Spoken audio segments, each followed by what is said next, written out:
so, because I wasn't crying at all, I was just too in shock for that. So this man outside of the bus started walking toward me, and he looked very similar to the man who had just died. He walked over the man who had just died. But he was also very skinny, just a dhoti on, which is like a loincloth, like a diaper. And he came up to me looking like he was about to starve to death, but he had a big smile on his face. And he looked me in the eyes, and he said, just about to say something, and I said to him, how can you smile in this circumstance? I was so angry. And he said, Madame, smiling is all I have to give. He said, come with me. So I went with him, and we walked around all these people, and we got down on the ground. It's pouring rain, and we sang to them, and we looked them in the eyes. We caressed their faces, even though it's contrary to Muslim tradition, touched their hair, and just looked them deeply in the eyes with like a mother's love while they died. And we went from person to person to person, and instead of them dying with like fear and going into rigor mortis like that, they just had a slight smile, or like less fear in their face. And in the middle of all this went on for a long time, hours and hours and hours, and it's pouring down rain. And in the middle of this, I thought, oh my goodness, I don't think I'm going to live through this. I think I'm going to die. And you know that feeling you have? And I thought, my goodness, I'm only 19 years old. I'm too young to die. So I started pleading with the divine force. If I live, I promise I will be a happy Oasis. I promise that I will not complain anymore, and that if I'm in any circumstance that's less difficult than this, it's less perilous or dire, then I will do whatever I can to be a beacon of cheer and loving kindness. And so that man just changed my life, because he showed me, he was such a hero. He showed me there's circumstances where money can't help. There's no money, and even if you have money, my money was useless. And he was just so amazing. So anyway, from now on, I would love to be a happy Oasis unto the world. I'm a human being, so I'm not always like that, but that's my aim and aspiration.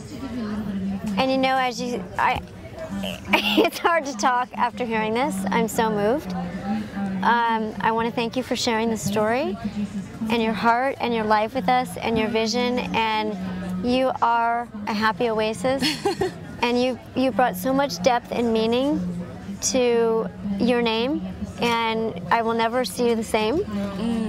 Happy Oasis has the most beautiful blue piercing eyes that you'll ever imagine, and it's hard not to feel moved just by being here with you and seeing you and experiencing you. And I want to thank you for the love that you've poured into this event, into this beautiful space here, and I know that I'm changed just talking with you, hearing what's going on. Angela, did you want to say anything? It's speechless, and I'm probably going to cry. Yeah. Well, I'll tell you something else. Yeah. Yeah. About my middle name. Okay, good. So I went in, a long time later, I came back to America, years later, and I thought I'd like to get my name legally changed to Happy Oasis. So I went into this little town of Prescott, Arizona, and the judge is very traditional. He must have come right off a ranch. And of course, the raw food, it makes us look younger than we really are. And so when I went in to have it changed, I was probably almost 30 years old. And the judge said to me, Happy Oasis. He said, what are you? And it's just he and me and his assistant. It's just this tiny courtroom, a private courtroom. Because it's a name change, it's not a big deal. I said, what are you? Some kind of hippie kid on drugs? And I said, no, Your Honor, I don't even drink alcohol. Do you? Well, he blushed, and he went even redder, and he started to tremble. And I thought, oops, I think I said the wrong thing. He said to me, handing me the paperwork back, you need a middle name. And I said, Your Honor, I didn't grab the paperwork. I said, Your Honor, Cher doesn't even have a last name. He said, this is not Hollywood, California. This is Prescott, Arizona, and I happen to be the presiding judge, and I say you need a middle name. Here. Well, I stood there thinking about all the predicaments I've been in my life. This is no different. It was my birthday. And so I thought, I'm going to get this name change on my birthday. I looked up, and there in this white courtroom was a little blue box up in the right-hand corner, about a foot by a foot. You've seen those little windows? And through that window was the bluest Arizona sky.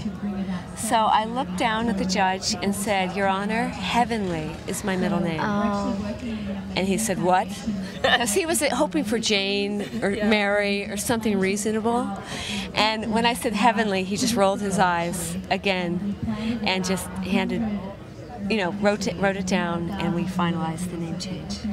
Now, when I went into the DMV, the Department of Motor Vehicles in Arizona, I showed them my signature, and they said, you can't do that, that's illegal. And then one of them said, no, it actually is legal. And so they had a big debate. To my knowledge, the smiley face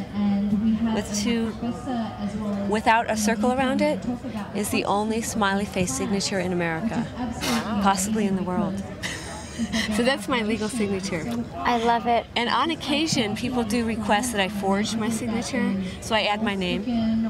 But I tell them, I'm forging my signature if you ask me to add my name. They say, yeah, we understand. You go ahead and do that anyway. There's this bracelet that I bought recently. I was with Angela meeting her in Oregon. She's our nutritionist for Raw People and provides people with wonderful information about food and everything. And she inspired me to get this bracelet called Well-Behaved Women Seldom Make History, Stir the Pot. And I am meeting one of these beautiful women that you're so blessed with having a voice and being in your personal power and not being intimidated by judges and starving countries and situations that other people may crumble in. And I hope that as our listeners are hearing you, that they will get a glimmer of this strength. But this strength is of love. You live with the open heart.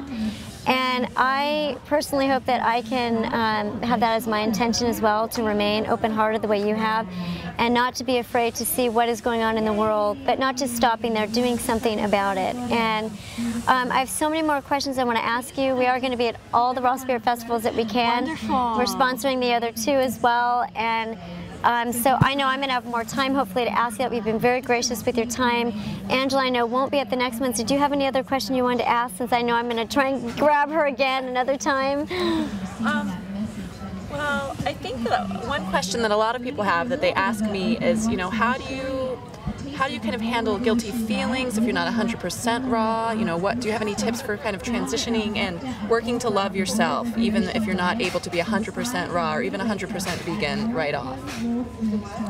It's a gradual process for most of us, and we actually recommend that. What I noticed is that I went 100% raw like that because I thought I was dying of cancer, and I was on the macrobiotic diet already, which is a pretty clean diet, but it's very cooked, and I was only getting mixed results. And so in this particular case, I made a decision. I said, would you like to live and eat like a rabbit, or would you like to die? And I decided I'd rather eat like a rabbit before I was reincarnated into a rabbit. So I opted for that and said, then you have to go 100% raw because you're going to die otherwise. So I made that choice. Now, some of us aren't in those dire circumstances, so we can go, we're more moderate about our healthy situation in the first place. So I recommend slowly going into it, and then that bouncing won't occur. Because at first, I did bounce back. I'd be 100% raw for maybe a day, and then a few days and a week, and then I would go out and get something like pizza, which is really detrimental. Now, raw pizza is fantastic, but the cooked variety is one of the worst things you can eat for some reason. It creates hangovers and a lot of ill effects. So I would recommend that people just enjoy the whole process and notice that we're going to bounce back.